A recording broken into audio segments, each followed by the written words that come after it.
तो मूल अधिकारों के संबंध में जहां हमने पिछली बार मूल अधिकारों की परिभाषा और उनके सभी शब्दाओं के शब्दार्थ और उनकी परिभाषाओं के बारे में हमने जाना था, इसके आगे सीरीज में जहां पिछली बार हमने ये पढ़ा था उसके समानता के अधिकार जो हमारे मूल अधिकारों में एक आता है, हमने उसके बारे में पढ़ा कि किस प्रकार से कानून के समक्ष सभी समान होंगे, वो हमने इसमें जाना। और उसके साथ हमने जो सार्वजनिक पद जिनके थे उनकी भर्तियों के लिए भी हमने इसके बारे में पढ़ा था। तो अब इसके बारे में आगे चलते हैं मूल अधिकारों के अगली सीरीज में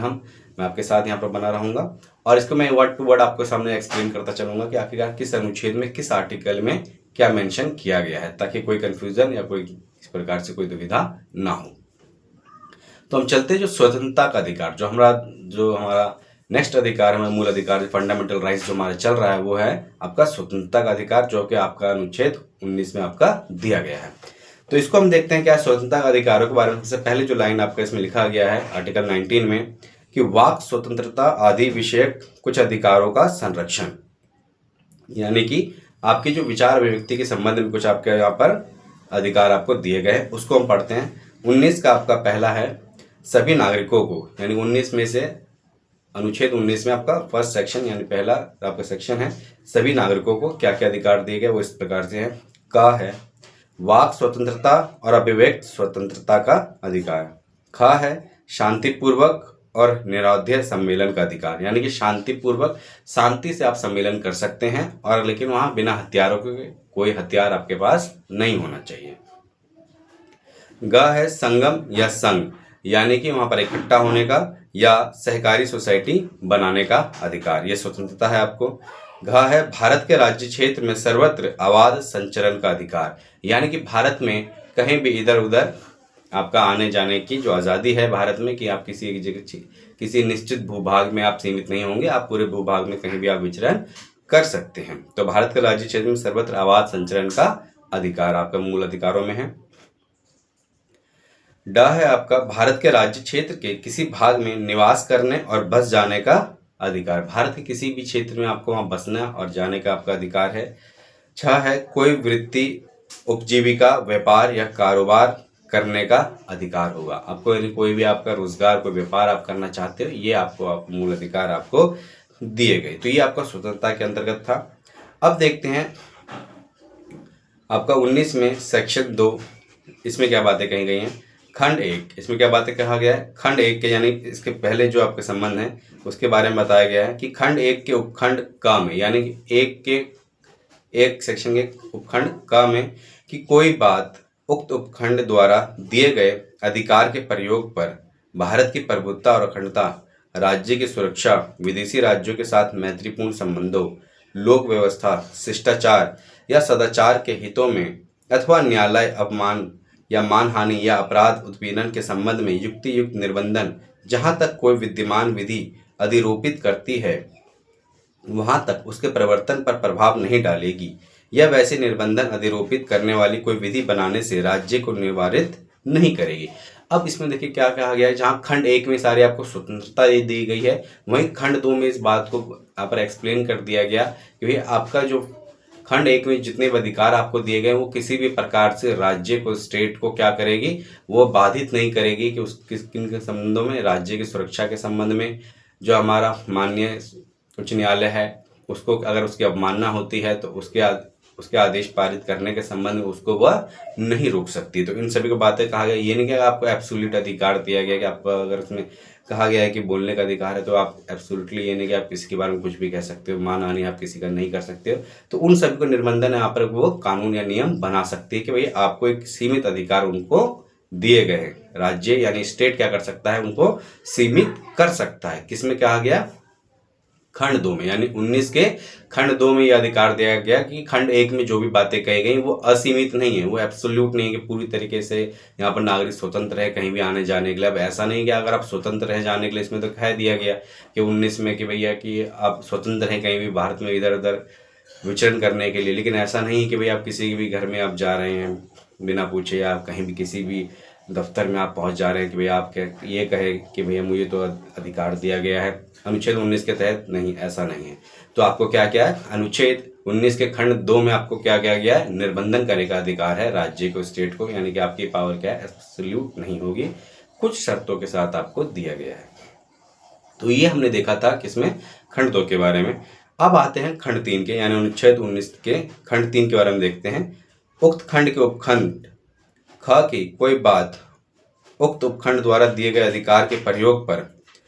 भारत की प्रभुत्ता और अखंडता या लोक व्यवस्था के हितों में युक्ति युक्त निर्बंधन जहां तक कोई विद्यमान विधि अधिरूपित करती है वहां तक उसके परिवर्तन पर प्रभाव नहीं डालेगी, या वैसे निर्बंधन अधिरूपित करने वाली कोई विधि बनाने से राज्यों को निवारित नहीं करेगी। अब ये इसमें क्या कहा गया कि भाई ये इसमें तो क्या है कि आपको पहले कोई भी ऐसी बात यानी कि बनाने से नहीं रोका गया है, यानी कि तीसरे खंड में ये कहा गया कि भाई स्टेट क्या कर सकता है, वह ऐसे कानून बना सकती है जो क्या करे, भारत के राज्य की सुरक्षा हो, सुरक्षा को बढ़ावा दे सके, ऐसे नियमों को वह बना सकती है। यानी कि अगर वो उतना ही मात्रा में बनाएगी जितना कि उनके मौलिक अधिकार उनके वो, ये नहीं कि अब यहाँ पर देखो एक यहाँ पर कॉन्ट्राडिक्शन ये आ जाता है कि जहाँ मूल अधिकारों को क्या किया गया है, आपको पहले खंड में मूल अधिकार दे दिए गए इनको नागरिकों को कि ये आपके फंडामेंटल राइट्स, ये आपके मूल अधिकार हैं। दूसरे खंड में क्या किया गया, स्टेट को ये अधिकार दिया गया भैया कि आप क्या कर सकते हो, इनको नियम या फिर कानून आप बना सकते हो जहाँ तक युक्त हो सके। तीसरे में यह स्पष्ट किया गया कि भैया राज्य उतना ही कानून बना सकता है जितना कि उनके मौलिक अधिकार छीनना। अब यहाँ पर क्या है, सेकेंड में उनको तो ये अधिकार दे दिया गया स्टेट को कि आप इनको रोक सकते हो, सीमित कर सकते हो, इसके नाम पर राष्ट्र या राज्य की सुरक्षा के नाम पर आप इसको सीमित कर सकते हो। लेकिन तीसरे में यह क्या किया गया कि आप उनको थोड़ी आज़ादी दी गई कि आप इतना कानून नहीं बना सकते कि मौलिक अधिकारों को पूरी तरीके से ही वह निलंबित कर दे, इतना नहीं किया गया। ये कहा गया आपका खंड 3 में। अब बात आते हैं खंड 4 में, उसको पढ़ते हैं हम यहाँ पर। उक्त खंड के उपखंड की कोई बात उक्त उपखंड द्वारा दिए गए अधिकार के प्रयोग पर भारत की प्रभुत्ता, मैंने तीसरा पढ़ लिया, चौथे को पढ़ता हूँ मैं। उक्त खंड के उपखंड ग की कोई बात उक्त उपखंड द्वारा दिए गए अधिकार के प्रयोग पर भारत की प्रभुत्ता और अखंडता या लोक व्यवस्था या सदाचार के हितों में युक्ति युक्त निर्बंधन जहाँ तक कोई विद्यमान विधि अधिरूपित करती है वहाँ तक उसके परिवर्तन पर प्रभाव नहीं डालेगी, या वैसे निर्बंधन अधिरोपित करने वाली कोई विधि बनाने से राज्यों को निवारित नहीं करी गई। यानी कि चौथे में उसी बात को डीपली यहाँ पर एक्सप्लेन कर दिया गया कि भैया आप क्या कर सकते हो, उस मात्रा तक ही उस वहाँ पर कानून बना सकते हो। 5वें में आते हैं उक्त खंड के उपखंड ग और उपखंड ड। इसमें क्या किया गया है कि ग और ढ को एक्सप्लेन किया गया, स्पेशली वहाँ पर तीसरे में आपका ख के बारे में कहा गया था, चौथे उपखंड में ग के बारे में कहा गया, 5वें उपखंड में आपका घ और ड के बारे में कहा गया। इसको पढ़ते हैं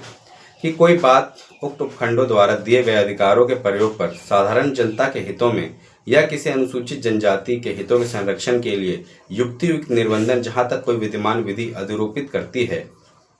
वहाँ तक उसके प्रवर्तन पर प्रभाव नहीं डालेगी, या वैसे निर्बंधन अधिरूपित करने वाली कोई विधि बनाने से राज्यों को निवारित नहीं करेगी। अब देखिए 5वें में क्या कहा गया है, 5वें खंड में यह बात कही गई है कि वह जनजाति के बारे में विशेष कह रही है कि भैया आप किसी राज्य क्या कर सकता है, किसी जनजाति को बचाने के लिए वहाँ पर आपको प्रतिबंधित कर सकता है कि भैया जो अन्य जातियाँ जो हमारी वहाँ पर जा रही हैं, जो हमारी जनजाति है वहाँ पर, उनको बचाने के लिए, उनकी संस्कृति को बचाने के लिए जो हमारे नागरिक है वहाँ पर उनका प्रतिबंध किया जा सकता है। फॉर द एग्जाम्पल मैं आपको ले सकता हूँ उदाहरण के, जो अंडमान निकोबार हमारा जो है वहाँ पर क्या गया है, बाहरी लोगों को वहाँ पर प्रवेश नहीं किया जाता है, वहाँ पर बंद कर दिया जाता है कि आप वहाँ पर नहीं जा सकते हैं। तो ये जो आपका क्यों किया गया, उनकी सुरक्षा के लिए किया गया। तो यानी कि ऐसा कर सकती है, कौन, स्टेट कर सकती है, यानी स्पेसिफाई किया गया है खंड 5 में आपका। अब आते हैं खंड 6 के बारे में, इसमें देखते हैं। खंड 6 में उक्त खंड के उपखंड 6 की कोई बात, अब 6 के बारे में कहा जा रहा है कि 6 की कोई बात उक्त उपखंड द्वारा दिए गए अधिकार के प्रयोग पर साधारण जनता के हितों में युक्तियुक्त निर्बंधन जहाँ तक कोई विद्यमान विधि अधिरोपित करती है वहाँ तक उसके परिवर्तन पर प्रभाव नहीं डालेगी, या वैसे निर्बंधन अधिरोपित करने वाली कोई विधि बनाने से राज्यों को निवारित नहीं करेगी। और विशेषता उपखंड की कोई बात, वही इसमें उपखंड 6 को भी एक्सप्लेन कर दिया गया कि इसके संबंध में भी हर एक सेक्शन के बारे में अलग अलग कह दिया गया कि भाई आप इसके बारे में यहाँ पर नियम अलग से बना सकते हैं और उनको प्रतिबंधित वहाँ तक, उस सीमा तक कर सकते हैं जहाँ तक कि मौलिक अधिकार क्षीण ना हो रहे हों। अब 6 में ही 2 बातें कही गई हैं इसमें, पहली बातें देख लेते हैं। कोई वृत्ति, उपजीविका, व्यापार या कारोबार करने के लिए आवश्यक वृत्तिक या तकनीकी अर्हताओं से। दूसरा है राज्य द्वारा या राज्य के स्वामित्व या नियंत्रण में किसी निगम द्वारा कोई व्यापार, कारोबार, उद्योग या सेवा नागरिकों का पूर्णता या भागता अपवर्जन करने या अन्यथा चलाए जाने से। जहाँ तक कोई विद्यमान विधि संबंध रखती है वहाँ तक उसके प्रवर्तन पर प्रभाव नहीं डालेगी या इस प्रकार संबंध रखने वाली कोई विधि बनाने से राज्यों को निवारित नहीं करेगी। अब इसमें दिया गया है कि व्यापार के संबंध में कहा गया है कि आप व्यापार कर सकते हैं, लेकिन उसी सीमा तक जहाँ तक कि वो राज्य या किसी प्रकार से सामाजिक हित में वो बाधा ना डाल रहे हो। तो ये तो हमने यहाँ पर पढ़ा था मूल अधिकारों के बारे में, स्वतंत्रता की। अब नेक्स्ट अध्याय में हम पढ़ेंगे बाकी मूल अधिकारों के बारे में।